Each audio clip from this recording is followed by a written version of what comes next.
nerds. Okay, the movie I'm talking about today is not a fantasy. It's Michael. But because it's so big and so epic, and because I'm such a huge fan, I wanted to talk about it today. And today I have a guest. Um, what are we calling you today? Evie. Evie, my guest is Evie. She is a singer, dancer, actor extraordinaire. She plays instruments. She has her own YouTube channel. Ibani Ingrid. Yes, where she covers songs, so you'll be able to hear her beautiful voice. She was supposed to send me links to things she wanted to like. Don't you have some things coming up with Red Angels or something? Oh. Oh. Yeah. It's like a fundraiser workout session. Okay. It's Okay. at. Oh. That's all right. Send it to Okay. me later and I'll add it to the description. Okay. All right. So so basically, I'll have some things that I'll be sharing. Um First thing I want to share, and then we'll get into talking about the movie, is this article from Screen Rant. Let me share why it always goes down here. You can see Jafar. Let me make sure everything is. Oh, okay. Where is it? Okay, there we go. He really looks like him with the sunglasses on. He does. He does. And there was moments in the movie, like when he's riding in the back of a car and he has the sunglasses on and you see his profile. And I'm like, he really looks like Jermaine right there. But he Mm. also looks like Michael. But I was like, but I guess that makes sense because Jermaine is his daddy and Michael is his daddy's brother. So, He really looked so like to me when they were sitting down, on the table, and he asked what's the name to fire his dad for him. Remember that? the He looked his like Michael manager. so bad. Yeah, he looked like Yeah. him so much. I was like, whoa. Whoa. Yeah, it was really so the main part of this article is Michael box office passes nearly unheard of milestone in week 3.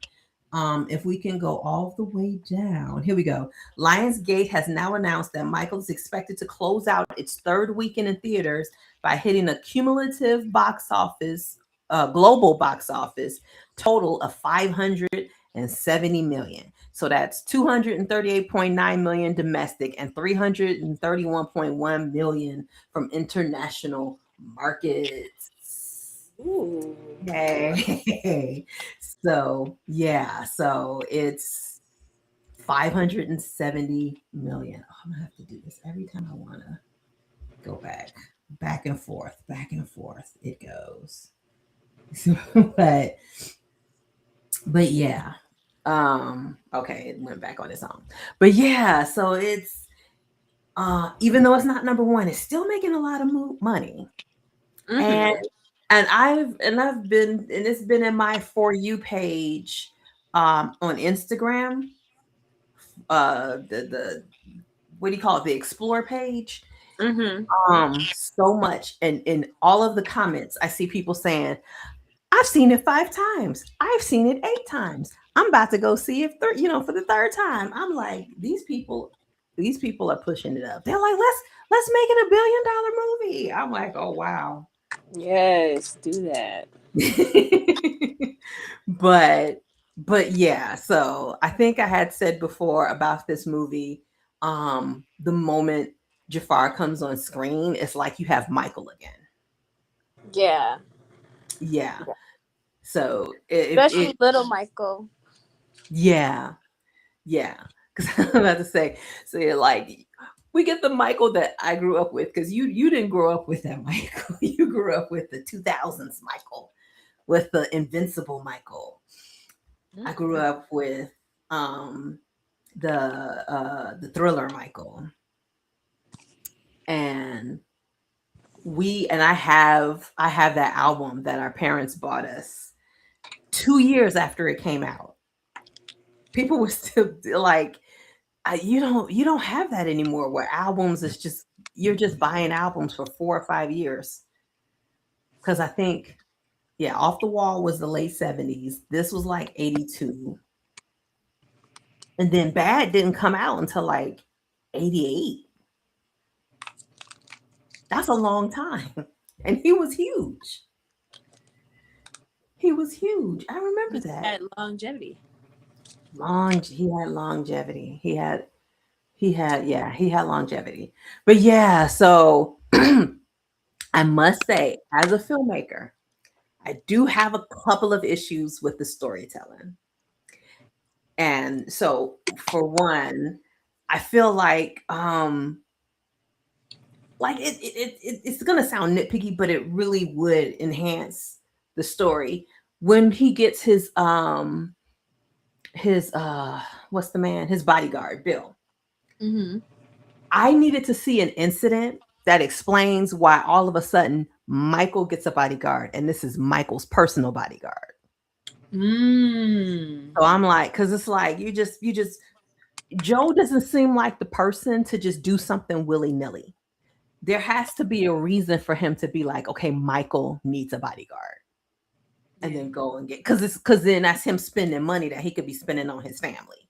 So I'm like, there has to be a definite reason for him to hire this bodyguard, and I would have liked to have seen that.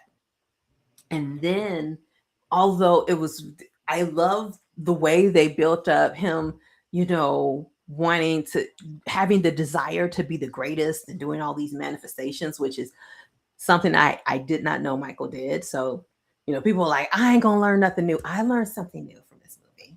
I did not know I did not know Michael was doing manifestations Oh, like before. writing things down. He was like, he was like, you're beautiful, you're this, you're the greatest of all time.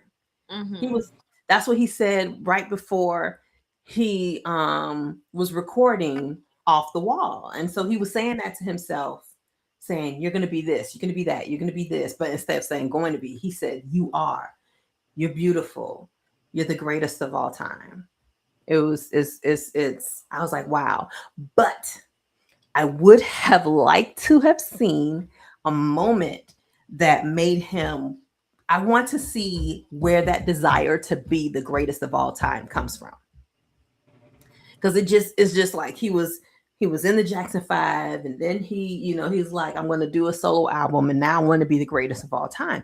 But there's something in between that we're missing that I would have liked to have seen. Like a reason why he still wanted to be an artist even after the Jackson 5. Right, why he wanted to be a solo artist, why he wanted to break away from his family, even though he did not want to move out his family's house. He wanted to, he wanted to stay connected to the family, but he wanted to be a solo I feel artist. like that part was like Stockholm syndrome, I don't know if it's Stockholm syndrome or because or they or were. just like um you're not used to being by yourself, but you want to have your own. Like I remember him saying a lot, like he just want to have his own sound, his own everything. But he was Yeah. scared to move away from his family because he doesn't want to be alone. But like I remember him.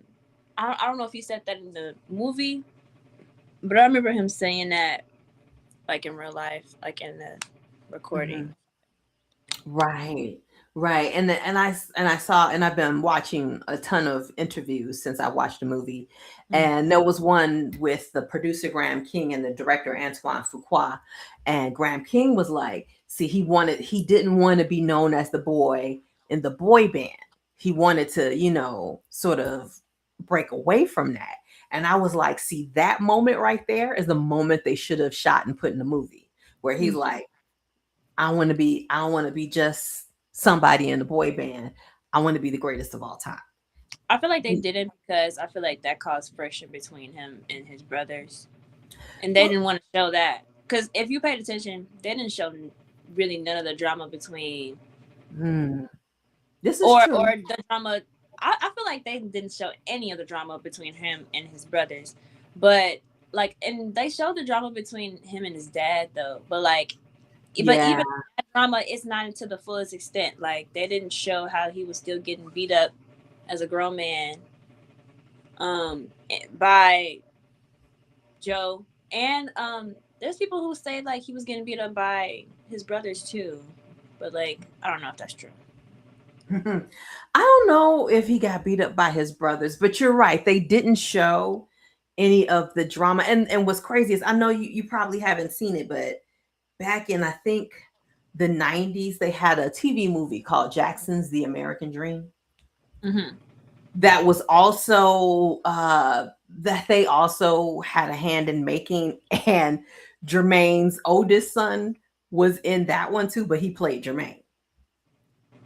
He played a young Jermaine because I think he was a teenager then. I feel like that movie had more of the inner conflict in family than this movie did. Yeah, I feel like it was more about Michael, which I kind Yeah, of appreciate, but at the same time, the family is a part of him, his growth. So I feel like it was kind of important to add that. okay. Okay, let me see these things. Like Hello. they didn't really add that. Sangrum ready. Okay, I don't I'm sorry, I hope I didn't say your name wrong. Hello. And drunk. Good to see you. Michael was a banger. Can't even lie. It was a banger. It was a banger. But yeah, I think yeah, going to your point of inner because there was a lot of inner conflict they could have showed. Like I get like this movie is about Michael, but in the American Jackson's The American Dream, they Mm-hmm. showed when they went from the Jackson 5 to the Jacksons, they showed that Michael had issues with them breaking apart and Jermaine staying in Motown, because Jermaine stayed in Motown because by that time Barry Gordy was his father-in-law and he couldn't just leave his Mm-hmm. father-in-law behind.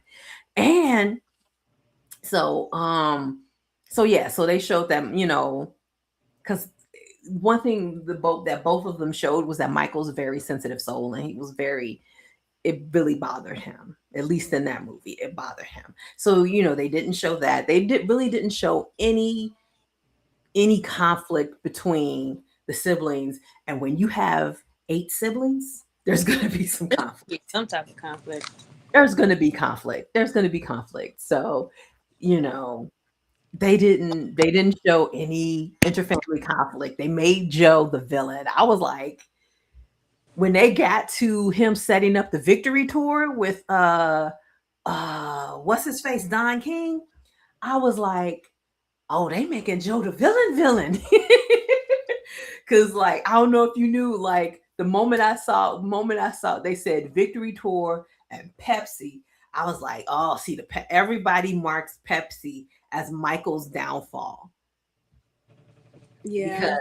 because he gets hurt really bad there, and that's what gets him addicted to painkillers Mm-hmm. because of I'm like, frankly, I don't like Pepsi and I will never drink it. But after this movie, everybody's like, man, F Pepsi. I mean, Um, F Pep. it's all about the Coca Cola. but yeah, so it would have been nice to have seen some inner family conflict. But I think what they were going for in the movie was just like, I think their main focus was he was the greatest. How did he become the greatest? And also his whole character arc was stepping out and standing up for himself. Mm-hmm. Because you see several you see at several points along the way, he tells the people at the record company, record label, okay, I want to do this album, but you're gonna have to tell Joe. And then he's like, okay, I'm gonna hire you, but you're gonna have to fire Joe. So it's like it's really funny to see, it was a funny thing, but at the same time, there's other like more serious points where he had to stand up against him, Mm-hmm. and he really couldn't stand up until the very end, where he's like, all right, this is it, this is over. No Yeah. more. So They also showed a lot on his insecurities, which I Mhm. really paid attention to into the movie, and how You he did? did, like, Said you because you didn't? said how he needed to do affirmations and stuff like that. I'm like, you know what, that actually does make sense because what him getting nose surgery and stuff, and Yeah. or just like how, like, leading up to what even made him insecure in the first place, which was his father. So therefore, made him get a nose job, made him do all those notes on the mirrors and writing them down and almost being by himself all the time, and kind of feeling ostracized even while living with his brothers. And I know Janet wasn't in the movie, but I'm gonna say Janet just because they put her Well, in. okay, so the reason why Janet is not in the movie is because Janet Didn't declined, want. huh? She didn't want to be in the movie. She declined to participate, and the filmmakers, what do you call it? Why do I lose words? But they respected that. They respected that she didn't want to be a part of the movie, so she's not in the movie. If you notice, Randy ain't in the movie either. I don't think. Randy? I don't think. I don't think. I don't. Because in the victory tour, it's only five of them. It should be six, right? Why am I asking you like you know what the victory tour is? I thought they were the Jackson Five. They are the Jackson Five, but but like I said, they eventually leave Motown, and when they leave Motown, Jermaine stays behind on Motown. Randy takes his place, so it's five of them. But by the time we get to the victory tour, I believe Jermaine had left Motown by that time, and he came back in, so it's six of them. Okay. So dang it. I should I should look that up. But because I'm like, why isn't it I don't and the thing and what me and your mother brought up is we can't really tell any of them other brothers apart. So it's hard for us to be like, okay, yes, Randy is definitely not in this movie because it's like Mm-hmm. they're so interchangeable. The other brothers, like once they become adults, it's so hard to tell them apart. But I could tell for sure that on that victory tour, I saw this one dude and I was like, okay, that dude looks like Jermaine. So I'm like, if Jermaine was definitely there, Randy was supposed to be there too. Randy was a part of the Jacksons by that point. Okay. So he should have been there, but I could have sworn I only saw five instead of six. Mm-hmm. Um, but yeah, so no Janet, no Randy, no Rebe. Latoya was okay, so she was the only girl we saw. and and that's another thing. Latoya. Apparently, okay. So in the 80s, probably the 90s too, Latoya was that chick. Mm. All the men loved Latoya. They loved like I don't know how many albums is because she might have had one, but she but they didn't care. They loved the heck out of Latoya. Latoya was basically that chick, and so the song "Wanna Be Starting Something." I just read this. Michael actually wrote that for Latoya. Mm. He wrote it because Latoya never got along with her sister-in-laws. Oh, really? Yeah, so he was like, basically, what happened is, because remember, these are Jehovah's Witness. They all stayed at home until they got married. So because this is they were born in the 50s and 60s, so very very very gender identified. So the sisters did like Rebe got married and left, so that left Latoya to do everything for them. So Mm. when they finally moved out and got married, they was like, "Oh, Latoya does it this way. Latoya cooks it like this. Latoya does it like this." So her sister-in-laws couldn't stand her because they kept hearing their husbands talking about how Latoya does this, Latoya does that. So he originally wrote the song for Latoya because of her conflict with her sister-in-laws. Ain't that crazy? Yeah.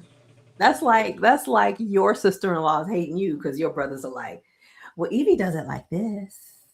Evie does it like that. I'm like, y'all sound like some children. But they all did get married young. I think every last one of them got married young except for Michael. Mm. Michael was the only one who didn't get married young. But they also couldn't leave the house until they got married. What? That was a Joe rule, I think, that they couldn't leave the house until they get married. Joe. so so boom. So they pretty much all got married. So that's why Michael's like the last one standing. He didn't get married until long after he left the house. Who you waving at? Lil 16BMT. Hey. Hey. So yeah. So do. But what was I saying? Okay. So yeah, so that's my nitpicky things was like, I don't know, I guess the thing that they were going for was Michael was was very isolated and alone. Like he was this big, humongous star, but he was just isolated and alone. So I feel like that's probably why one of the reasons why they did the movie the way they did, because like they wanted to sort of showcase how alone he was. Um, but I'm like, but at the same time, I would have. They skipped over the Wiz, which I really would have Oh, wanted to have seen. I want to see that. I would have wanted to see that, especially because he had a little girlfriend. Oh, yeah, they didn't show any of his Right. girlfriends. No, they didn't show. They didn't show Stephanie Mills, which would have been the original Dorothy. Um, and then I just saw on Instagram they showed that when he was shooting The Wiz, he got an apartment in Manhattan that him and Latoya was staying in. So I'm pretty sure that was another Joe rule. Like you can't just go in Manhattan by yourself. So your sister got to go with you. So I would have liked to have seen what mess they got into in New York by themselves. Because although they probably was good kids and didn't do anything, but I'm like, you were in Manhattan shooting a movie with just your sister as your chaperone. Y'all got into some mess. I would have Mm-hmm. loved to have seen that. I would love to. Yeah. So, but yeah, but the moment I saw, Michael and Latoya had an apartment in Manhattan, I was like, that's got to be a Joe rule. That's got to be a Joe rule. That sounds like something he would have said. You can't go by yourself. Ugh. Hi. But let's see. Okay. Other things that I have, we're gonna share. We're gonna look at. Let's start with some a Jafar video. I hope I have this what do you call it, sped up to try to keep it from being what do you call it, copyright claimed. Copy strike. Not strike but claimed. But let me see. Let's see if it's still fast.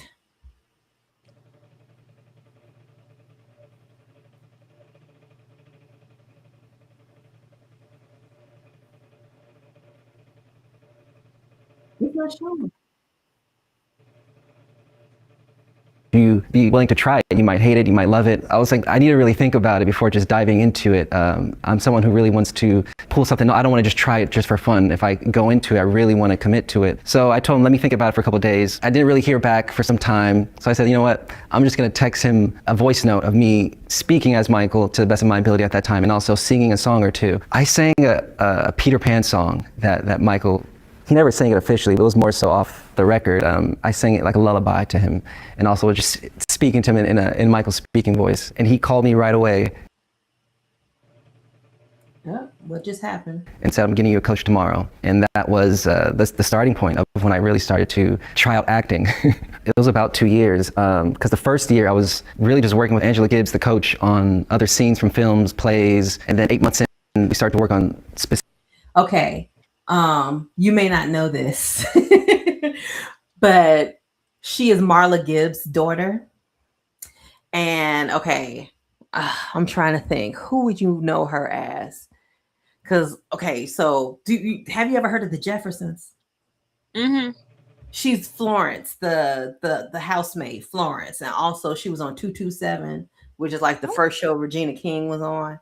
So Marla get like, I mean, she's been in a lot. I don't know why I can't remember anything recent Marla Gibbs has been in, but okay, if you black, you know who Marla Gibbs is, but his acting coach was Marla Gibbs's daughter. Oh. Yes, I was like, oh, they got somebody. He training him. Right, and it's so funny because it's like nepo baby to nepo baby, but she worked on it. Scenes from the script Michael, and everything was recorded so Graham can see my progression. And then a year and a couple months in, that's when I started working with Rich and Tone, the choreographer, history tour with Michael. So it was like a continuation of many moments. It wasn't just one audition. There was many different moments I had to really show up and pull off the performance, whether it was a dance, singing a song, or a scene. I would say close to 2 years in, they told me they're going to do a worldwide casting, and that put even more fire inside of me to want to work even harder, double the hours I was already putting in. So I had the time to really do that. And having Havenhurst, which is the home in Encino where Michael lived and where I actually grew up, I went back there and set up a training camp, a way to have a place to really work as long as I want, as hard as I want, as free as I want. That was a turning point for me, to have that space to be able to do that. Having my grandmother. Yeah, so he put in a lot of work. That's 2 years before he even gets the role. Mm-hmm. That's his 2 years auditioning. I was like, yeah, that is yeah. I was like, oh my God. Okay, let's let's look at something Antoine Fuqua says. I think I got this. Let's see. Antoine Fuqua. Bam. On casting him.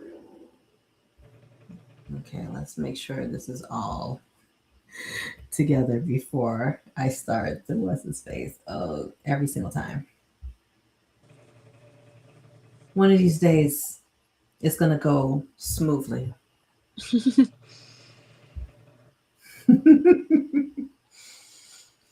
I think part of that is finding a service that will work smoothly, but this is only the second one I've worked with. So, okay, come on. What's going on?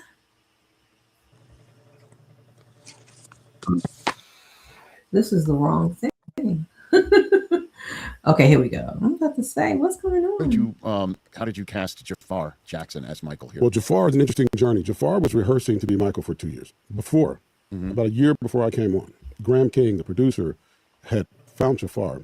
And when he flew to Italy to see me, I was on Equalizer 3, he said, I want you to do this film about Michael Jackson. I said, well, who's going to play Michael? Bob Richardson, the great DP, showed me a video of him and Michael on the set together. But it was modern. I said, well, when did you shoot a video with Michael Jackson? He said, no, this is Jafar. And it blew my mind. You couldn't tell the difference? Could not tell the difference. Then when I met Jafar, I thought he was pretending. I thought he was acting, auditioning for me. We wouldn't have breakfast. He was so Michael-like, just his way he spoke and his behavior and his gentleness. And I said, this guy, there's something interesting about it. Then we did a test screening. And Rich, when I tell you, man, he walked out of the room and it was Michael Jackson. And we started recording him, just doing tests, makeup tests, all that. Right. Then I threw a question at him. Now, Jafar never acted before in his life. This is his first time ever. This is his first time ever. Never acted before in his life. Wow. Right? I threw a question at him just to see what he would do. Yeah. And he answered the question as if he was Michael. And he had the whole room with tears in their eyes. Yeah, that. What was the question? Oh, he never says. He never says what the question is. He never says what the question is or what Michael, I mean, Lord, I'm calling the boy Michael, what Jafar answered. He doesn't say. He just says, I asked him the question and he answered it as if he was Michael. And I was like, wow. So yeah, so that's Antoine Fuqua. His daughter plays Ola Ray in the movie. Mm. Ola Ray is the is the girl in the video for Thriller. Ah. Yeah, and if you see his wife, who she is, she's another '90s, from Waiting to Exhale, Leela Rashawn. I thought the daughter of the girl who played the girl in Thriller in the MJ movie was the. I thought her mom was the girl who played the girl in the Thriller video. Yeah, no, her mom isn't Ola Ray. Her mom is Leela Rashawn, Oh, okay. who and she was like another '90s like legend. She was in Harlem Nights, but like I said, Waiting to Exhale. She was in Waiting to Exhale with Whitney Houston. And if you put them right next, because Leela Rashawn is like light skinned. So when you see her daughter is just a darker version of her. She looks exactly like her mother. Okay. So yeah. So she looks exactly like her mother. So he made so he brought his daughter on to play Thriller. Now here's something else I wish they would have put in the movie, like because they just showed him making Thriller. Ola Mm. Ray, Michael, because remember, these people are Jehovah's Witnesses, little innocent little Michael. Ola Ray was a Playboy centerfold. Oh. Exactly. And Michael himself was like, I want her. I was like, Michael, how did you see her? Because like this is not the internet was not a thing out back then. Mm. There was no internet, there was no social media. How did you see Ola Ray and was like, I want her from my video? Right. And I'm Mm. like, I wanted to see that in the movie. So I'm like, I wanted to see him in the movie. Hello, Emma Frost. We're getting getting a bunch of people coming in and just saying hi, hi. Okay. Hello. Yeah. So yeah. So that would have been a great story. Just Yeah. seeing him um decide, yeah, I want her in my movie. But it's like, but when you I guess when you're when you're writing a narrative, and this is how I feel about true crime shows. Cause like, me and your auntie Monica, we watch a lot of true crime. Mhm. And there have there have been times we have seen the same story maybe 5 or 6 different times on 3 different shows on TV, like ID Discovery, but then there's also like these it's just different shows all over TV, Mhm. Dateline, 48 Hours, things like that. And the story was pretty much the same on all of those channels. Then you come to YouTube and you hear a YouTuber tell a story and you hear all this stuff you ain't never heard before. I'm Mm. like, why am I hearing all this other stuff? And then I realized it's because the true crime TV shows chose a narrative and chose to only tell the stuff that fit their narrative. Mhm. Whereas the YouTuber decides, okay, I'm going to research this story and I'm giving all of the information, whether I feel it's relevant or not. But you can decide if you could decide for yourself. Is this relevant? Does this help the story? Does it contradict the story? You know what I mean? Yeah. So, so I'm like, I like that storytelling.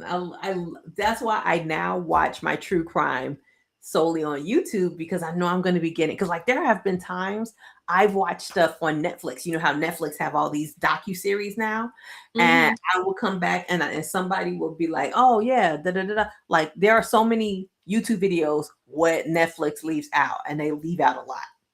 Mm. And I would be like, oh my God, they left out a lot, but they were telling a certain narrative and they only chose the information that fit their narrative. So that's what it was with Michael.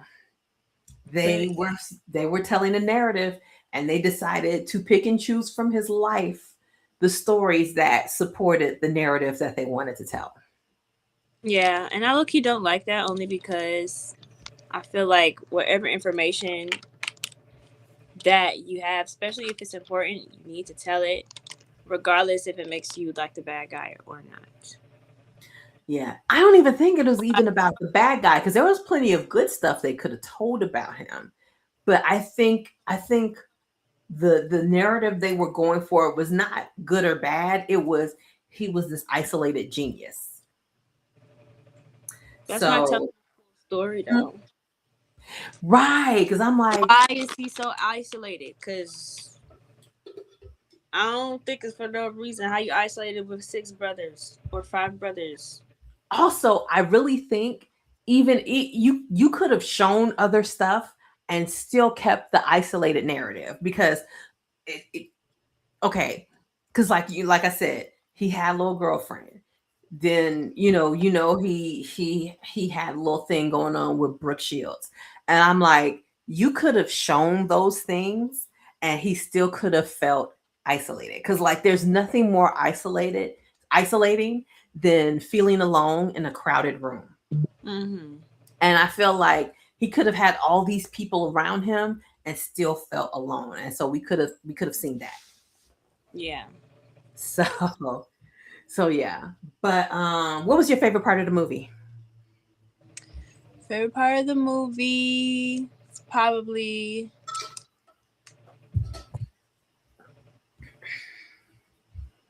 when he was in the toy store Hmm. and they was asking him for autographs and like more kids kept on coming. That's sweet. Yeah, I liked how they showed his element, how he was in his element when he was like doing kid stuff, like Mm. toys and going to the kids hospitals, and And even getting even that after toy. his injury, like you could tell, like that made a shift on why he was like doing what he was doing in the first place, you know? Hmm. Because I Yeah. feel like at first it was more about like the art, but since he got hurt, you could tell like it was deeper than, you know. I Hmm. do wish they delve into, like, I know why he changed his mind, or not changed, but like enhanced his on what drives him to be like a superstar. Hmm. But I wish they were more specific on like why he's like super, like why he really want to finish the tour, or you know. Hmm. Well, I guess that little speech he gave in the hospital bed was supposed to. He was like, I don't know. I guess because even in the hospital bed, he was talking about I have a platform and I can help people and I could da da da da da. I feel like what they were trying to say was with him was the victory tour was a way for him to close out that chapter of his life. Mm. And I feel like that's what I got from his little speech in the hospital bed. Um, like I'm gonna do this, and I'm done. It's like okay. So there was this time I was making a short film, and I had what was I had this makeup artist, and the makeup artist uh clashed with my DP, my director of photography, every single day. Like I was like, I, I was like, I can't deal with this. Why are you causing more problems than anybody on this set? This is so and so like and that's where like a friend of mine came on as producer. So he would come on like, but he also had like another job, so he couldn't be on set like the whole 12 hours, but he'll come on for like the last six. So he would come on, he'd be like, okay, what you need me to do? I'm like, you need to go deal with them because I don't want to deal with them right now. So I put him in charge of dealing with them. So when when the shoot was over, and uh he fighting all day every day, he emails me and was like, complaining about the shoot, complaining about this, and I want you to give me $50 for gas for coming out to your locations. Whoa. So you know what I did? I called your grandfather because he was giving me the money to shoot the short in the first place. And I asked him, I was like, I was like, Daddy, give me that $50. Give me $50. I have something to I had, an unexpected expense with this short film. Mm-hmm. And I sent it to him. And he was like, oh, I really didn't expect you to give this to me. And I didn't answer back because in my mind, I gave him that $50 because I'm going to do this to get you out of my life, and I'm never going to deal with you ever again. Mm-hmm. This is it. This is over. And also, all of my friends are filmmakers, not giving you any recommendations to anybody. Because at this point, because like we had actually met him on another short, and some friend, like I had used them and some other friends had used them, and he acted a fool on their short too. Oh my. So we were like, okay, he could have had a nice long run of filmmakers, but we Messed it were up. like, that's it. And I know it may seem like, oh well, y'all weren't, Antoine Fuqua or nothing like that. But the fact of the matter is we still were making films, we still were paying him. And most of my friends like out there are on shows now. Mm. So it's like you can't just think, well, they're not this, they're not worth my time, because today's production assistant is tomorrow's producer. You have to treat everybody well. Mm-hmm. You don't know who anybody is going to be tomorrow. True. So I felt like so I said all that to say I feel like this was Michael going, I'm going to do this and I'm going to be done. And that's it. Yeah. That's it. And that's why he was like, and this is our last tour. Yeah. We're not, boom. And so, yeah. Yeah. Yeah. I My, like to think that my favorite part is the last part of the movie when he did bad. that's what I was about to say. My favorite part was bad. Cause like I said, I was sitting up there and my filmmaker feelings, wishing they had shown more, more cause and effect. But then bad came on the screen and wiped all of that away. I No, was yeah. like, oh my God. He killed that. Like he killed that. He killed that. First day of shooting. Oh, and I'm forgetting about when they filmed uh Keep Up with the First Dust. Yes. And it was like with just like acapella at first, and then the music came in. I was like, Yeah. oh my god, she's doing so good. Like I remember looking at mom, I'm like, he is doing so good, bro. Right. Because he sounded just like Just Michael. like him. And like to do naked vocals like that without any background. I know that was nerve wracking, especially with the headphones on. Hmm. To do that, no matter how many takes he probably had, Right. that he sounded really good. Wasn't shaky, wasn't off, wasn't pitchy. Same Mm. same with Baby Michael. Baby Michael was good too. Because I've seen some behind the scenes of the Jackson Five rehearsing, and and they're singing along with the track, and they don't sound nothing like the Jackson Five, but he sounded a lot like Michael. He, like, you could barely tell him apart from Michael, so he did really good too. But I was like, yeah, they can't use y'all vocals, Mm. but everybody else but him. But yeah, Jafar did really good, and I've been another thing that I've been seeing on the explore page um on Instagram is the Don't Stop. People love that transition where he went from singing to being to the video.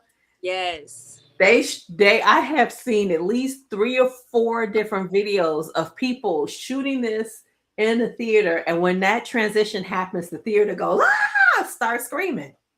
I want to go to a better theater, bro. That's what your mom said. I was like, because like I went Friday, and 10:30 a.m. show, still nearly full theater. Wow. Yes. And although it wasn't as loud as some of the theaters I've been seeing on Instagram, when the songs were on, people were singing along with the songs. There was Mm-hmm. there was some aunties in there, some aunties or some grannies in there from when Billie Jean played. They was like, "Go on, baby." When Bad came, they was like, "Oh, go on, baby. Go on, baby. Go on, baby." Like they his grandma or something. It was hilarious. And then when Bad was over, like before the card came up, when he finished Bad, whole theater clapped. Whole Yeah. applause. Yeah. Like Yeah, we clapped. it was That's applause. about it. Me and mom was the only one harmonizing. Everybody else was just sitting there looking boring. But I mean, do your brothers and fathers sing? I'm not talking about them. Are you talking about the rest of the theater? The rest of the theater. Yeah. I No, guess Dad, we don't need him to sing. no. But yeah, for the rest of the theater, there was singing along with the songs. It like, again, my theater did some things. It was tame enough not to get on my nerves, because as fun as it is to watch other people be all up and crazy, I wouldn't have been able to stand that. People Mm. singing and dancing in the aisles. I couldn't do that. I was like, I can't take that. That was like, my theater was lively enough for me. So like, yeah, if it would have been dead, it would have been boring. But I was like, I only need the lively acting during the songs. Not during the rest of the I need a movie. dance party and I need everybody singing it. Like everybody knows Michael. Come on now. We all know him. Oh, they showed theater reactions around the world, and there were people who were getting up dancing before, like they were playing Michael's music before the movie came on, and they were all up front Mm. dancing, doing dances. They actually showed Angela Bassett dancing, watching. um there were people, like, there was some people who were in the theater, standing up, watching Bad like they were at a concert. Yes, because I just feel like the actor Jafar did so good. He did good. I have, let's see. I don't know if I did this. I might have. I have a behind the scenes that shows, so like a little featurette. Let's oh, that's the one that had a commercial. Dang it. But that's all right. Oh, We'll get to the commercial. Where are we? so your dad sounds that bad, huh? Yeah. Yeah. Who said that? Oh, yeah, that's in the comments. Yeah, we do not need to hear her dad. At the tap of a button, it records and creates. Good morning, everybody. Welcome to day one of Michael Jackson. I never saw my dad perform live. For me, this is the closest I will ever get to seeing my father and my family into it. It was amazing to have some of Michael's original band members come to watch Jafar. And for them to say, this is like giving me chills, and I feel like I'm in a time machine. I knew we were on something special. Jonathan Moffat, Michael's drummer, showed up, and he had tears in his eyes. And he said, I can't believe what I'm watching. It's like being in a time capsule. We get to reflect on our life and our careers. We see how they're recreating his story, and we being a part of the creation of his story that we live with him. pretty remarkable experience.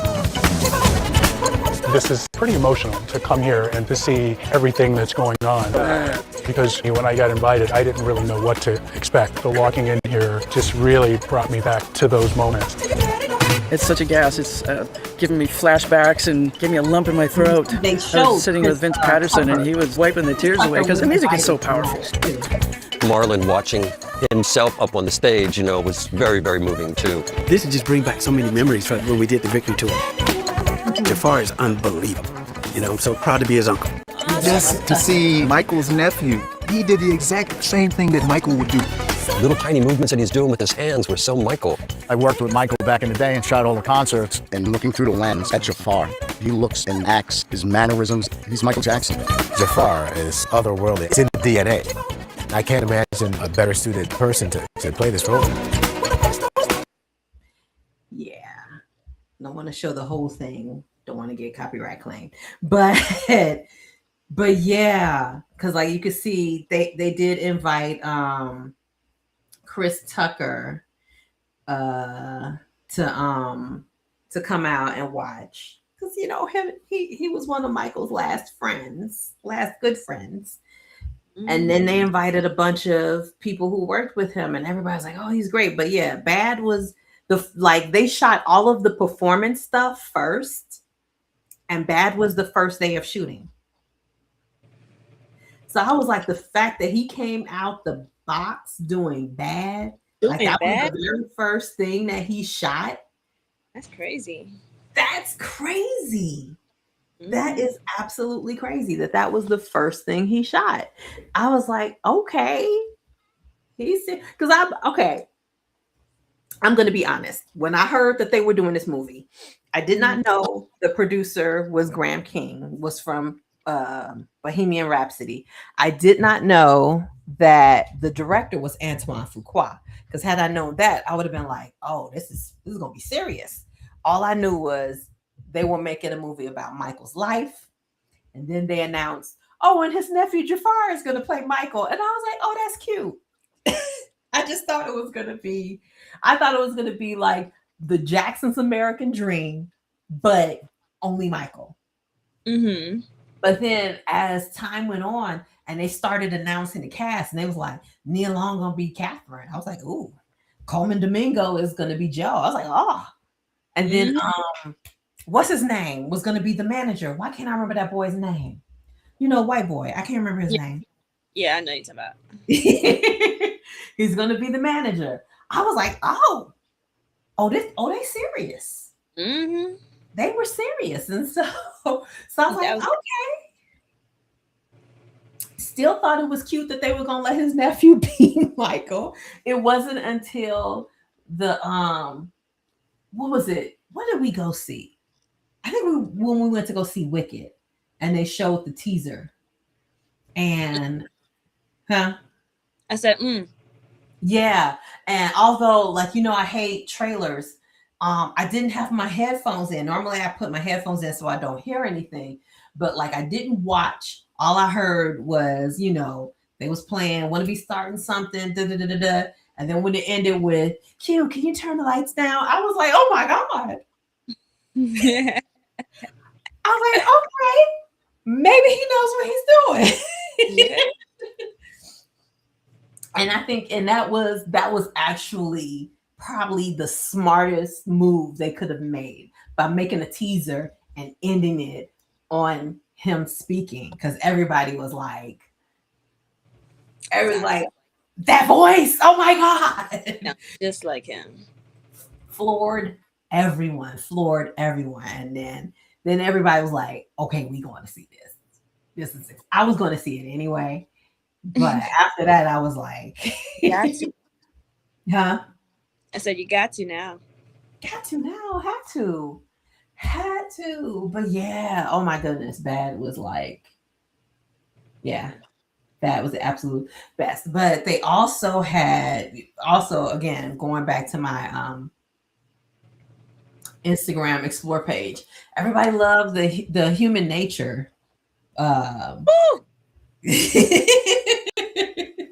You love that too? Yeah, performances.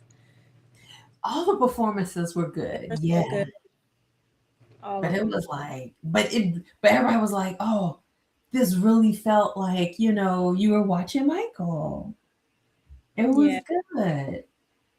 But the thing that people kept talking about the striped pants, and I was like,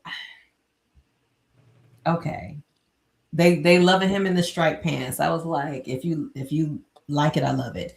But but I was like, I like the performances. But I'm also seeing like people are starting to like all of the fans are really starting to gravitate towards him. And I'm like, there is a line between, you know, between having fans, oh my God, and having some fanatics, Mm. and they may be crossing into the fanatic territory just a tiny bit. So so I hope all goes well for him and he stays okay and he doesn't, because having fans are cool, having fanatics is not fun. So I hope that they don't get too crazy. Yeah. But yeah, so happy about that. Oh, it's like because like I've just been watching these clips over and over again on Instagram. The funniest things when people do little skits to the movie over and over again. The skit that they're reacting to is Michael coming home with the Twister game, and his brother saying, "No, we don't want to play Twister." And like there was this one dude who was like, he was pretending like, oh, if I was the bodyguard, he had a gun. He was like, tell Joe to come outside. I want to talk to him. I'm crying. It's like, no, tell the rest of them. Y'all gonna play Twister with Michael. And then this other dude pretending like he invented a time machine and went back to that moment. It's like, you don't know me, Michael, but I'll play Twister with you. And somebody in the comments was telling him, don't tell him not to do the Pepsi commercial. I saw a TikTok that it was like a video of this boy crying. He was like, look, I wasn't there when it all went down, but if I was there, none of that shit would have happened. And I was like, you know what? True. Like, everybody was like, we'll play Twister with you, Michael. And then this other woman, this black woman, she was like, they wouldn't want, it's like they didn't want to play Twister with him, but they wanted him to tour with them with a funky ass. Right. Mind you, they playing basketball. Like you could play Twister with him. Like, what was that all about? Like, really, what? you really could have. You really could have. I got kids. I gotta do this. I gotta do that. But you playing basketball right now. You could stop playing basketball. It's not like you getting paid to play this game or nothing. Right. We could play this like right now. Yard. He the reason why I even got that house. But let's be real. Let's be real. Let's be real. Let's be real. They're all talented, but Michael was the best. Mm-hmm. I think it was your auntie Monica who was like, Jermaine is a good singer. Jermaine is a good singer. He's probably like as far as the boys go, it's Michael and Jermaine are the best singers. And Tito is really good. It's 3:00. Dang it. We've been on for an hour. Okay. Okay, we're gonna wrap up soon. But Tito's really good on the guitar. Like I have a 45, a Jackson 5 45, and I've been listening to it since I was a little girl. But it literally just hit me that the person playing the guitar on that was Tito, and he is ripping it up. I was like, oh, and maybe that's why it was a disconnect because I've never seen them perform it. It's only been on a 45, and then like as a child, you only think of like really really grown adults playing like he was playing, but he would have been He would have been in his he could have been in his late teens, early 20s, but still, he was very young. He was very young, but he was very good. He was very good. But yeah. All right. Any last thoughts on Michael? Very good movie. I want to see it again with a better movie theater. I do wish there were like more details with of why he I understand like why he stayed a musician, like that's all he known. But like I want to know like a deeper meaning into that. Like Yeah. Why did he even want to still continue even after him being alone, after the abuse, after all of that?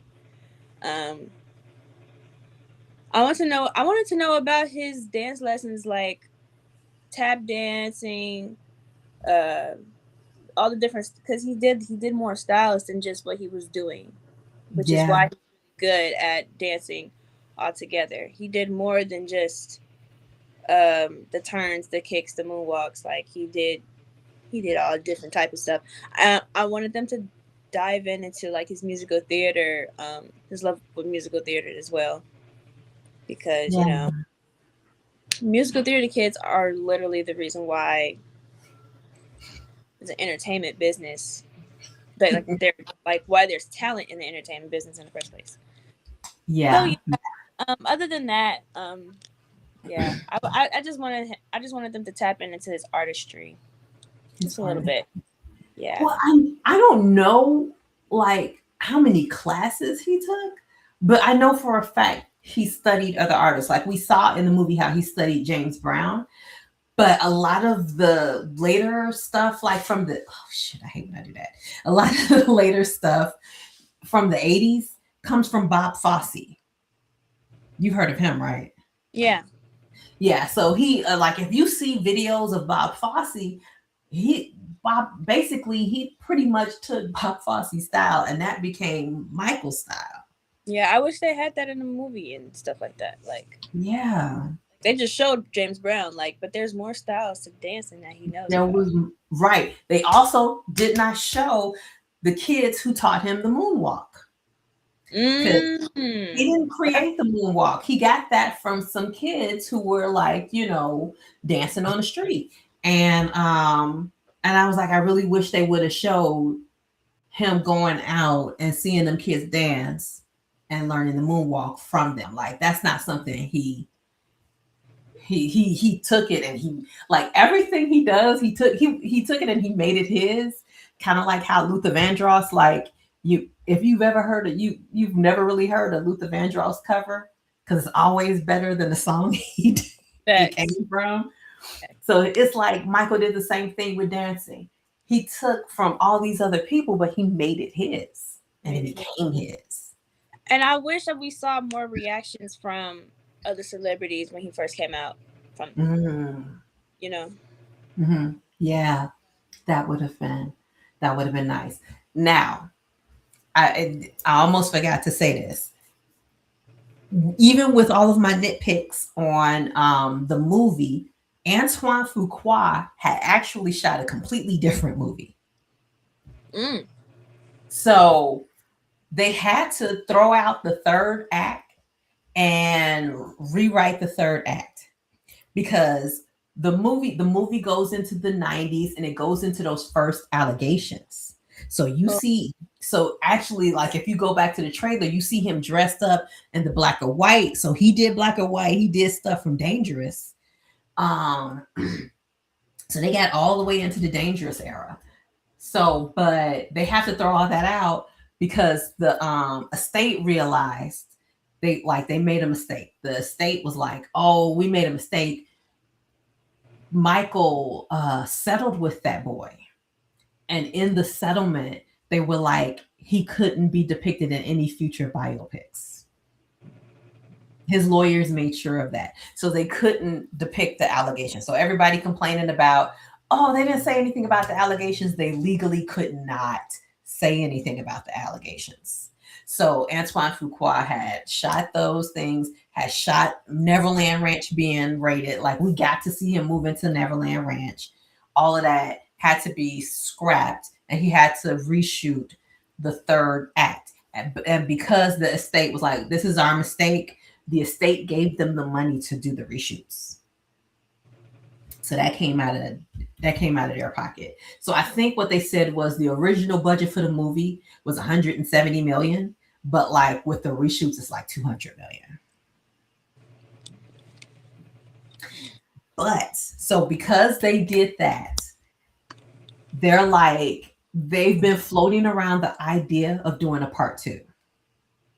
Yes, do a part 2. Everybody was like, and I've been waiting for an official announcement. And you know how people on the internet love to lie.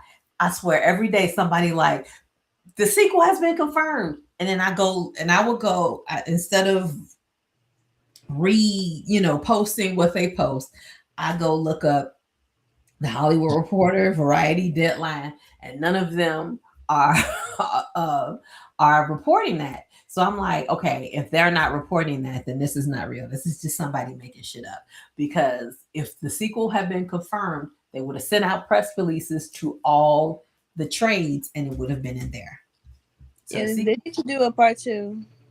Yeah. So I was like, it will be interesting to see what they do now that they know, okay, there's legally things that we can't touch. So I would like to see that. Also, I wonder if they can convince Janet to be a little bit a part of it. Bit in it, because if we get Michael in the 90s and we don't see him do Scream, it's going to make me scream. Right. Like you can't have him in the 90s and not do Scream. And I want to see the relationship between Janet and Michael when they were both big. Hello? Janet was big. She was big. Everybody knew her. Everybody loved her. I mean, she still is big. Still is. She could still go out. She could still go out and have, ask for hundreds of, like she could still go out and be like, okay, $400 for nosebleed seats, and people will pay them. Hello. So yeah, so I do wanna see. I'm like, okay, they that was another thing. They were like, Janet and Jermaine got into it in one of the one of the screenings. People been contemplating what the argument was about, but I was like, ain't no telling. They brother and sister. You have no idea what they lifelong beefs have been. So I'm not going to try to contemplate what they could have possibly fought over. But yeah, but either way, I think there is a possibility that with the release of the movie and with the reception of the movie, if she gets to approve of her of her appearance in the movie, I think there's a possibility we could have a Janet. But then again, she would have to have approval over Janet's place in the movie. Yes. But yeah, so we're gonna end on there. We're holding out hope for Michael 2. I don't know any other biopics that get sequels, but this is probably gonna get. I think because it's making so much money, and because they already have so much footage already shot. Like there's a bunch of stuff around the allegations that they shot that they could still use. So it's like, but they could show the positive side of Neverland instead of just talking about the right, because you have to introduce Neverland and all the animals and rides and all that other stuff. So I'm pretty sure they had a bunch of Neverland stuff. And they need to get into the beef with Sony. I don't care. You know what? They can get into because like there is no settlement between him and Sony. Now Sony could sue after the movie comes out, but there's no pre lawsuit for them to work around. So I would love to see. that's another thing. They really do need to go into, yes, he was the greatest of all time, but he was an astute businessman who bought up his catalog. I want to see the thing that they keep talking about over and over again, where Eminem talked about Michael, and then Michael went and bought his catalog. Yeah, that too. That I want to see the beef between him and Tupac when he beat him up. They're not gonna show Michael beating up nobody. I want to see it all. They're not gonna show him beating up nobody, but that would be awesome. Because like people forget, he from Gary, Indiana. He was one of 9 kids in Gary, Indiana. I do believe Michael could tussle. Yeah, definitely. And he a dancer. Dancers, we strong. Yes. That core. Yes, you are. Oh yes, that core. But thank you, Nisi Poo, for coming on and talking with me about Michael. Thank you for having me. Yeah. And okay, so she is in a dance group if you're in the Chicago or Chicagoland area. I don't have the link right now, but later on I'm going to be posting a link to an event that she is. Are you a part? You're a part of it, right? Yeah. Yeah, she's going to be a part of events, so that will be down in the description. If you're the Chicagoland area, you want to check out, her group, go ahead and check it out. And finally, bam, I wrote a book. This is I have a fantasy series. This is 2 of 5 of the Fairy Princess Legacy of the Lost.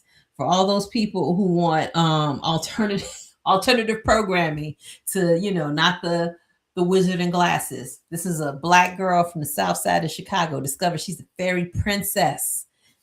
Buy the book. Link is in the description. Buy it. Follow along with her story. You don't have to buy all of the books.